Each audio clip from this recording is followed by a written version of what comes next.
Let's talk about Victory Lap, which obviously you're working on now. Being that it's your debut album, are you being more meticulous with it than you are with the mixtapes? And do you have like a specific concept for it? Um, yeah, Victory Lap, I think it's ready to come out because where I'm at, you know what I'm saying? That title says a lot. Victory is like you won. So the question is over what? What did you win? You know what I'm saying? And I think that the songs go into that.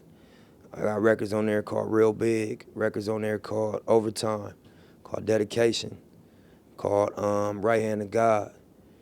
And as it comes together, you know, it's just about reaching a place in myself. You know what I'm saying? That I think everybody trying to get to that a place in themselves that, you know, they conquer what they was afraid of.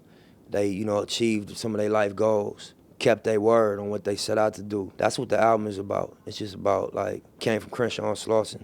I got in the game when I was like 21, 22, fresh out the county jail, without no Dre cosign, without no West Coast cosign from anybody. And that hadn't been done. Nobody came in from the West without being brought in. We came in from out the trunk on Crenshaw and Slauson with, you know, my neighborhood behind me. I ain't had nobody big on my hook. I ain't had no big feature.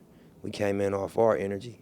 A lot of the doubts and expectations, I think, you know, we've been in the game like 5 years now, you know what I mean? And you could argue, but every time I drop, my project relevant. You know what I'm saying? My project is relevant every time it come out. You know what I'm saying? And so outside of that, you know, we became business owners. You know what I mean? We became students of the game to the point where we know it now. We know how to walk in. I negotiate all my own deals directly. You know what I'm saying? And we got a brand that's means something to a culture that means something to the world. You know what I'm saying?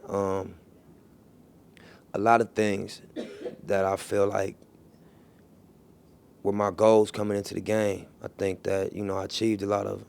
And just as a young nigga from LA, coming out the streets to the point I'm at now, that's a long distance that's been traveled and been covered, you know what I'm saying?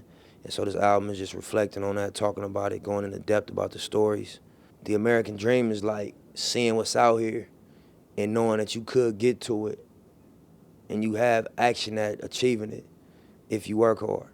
You know what I'm saying? And we didn't come from no millionaire families. We ain't had no rich uncles.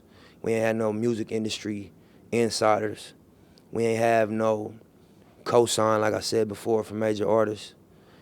We had to do this shit off 10 toes and out the trunk for real. And we went through trial and error.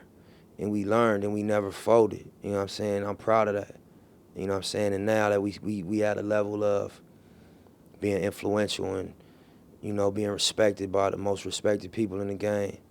And, you know, being at a level of like financial independence, being able to move how we move on our own, being able to tour the world ourselves, being able to, you know, drop projects that get heard across the world independent of any machine. You know, that's something to like raise your glass to and celebrate to, and you know that's what the album is about.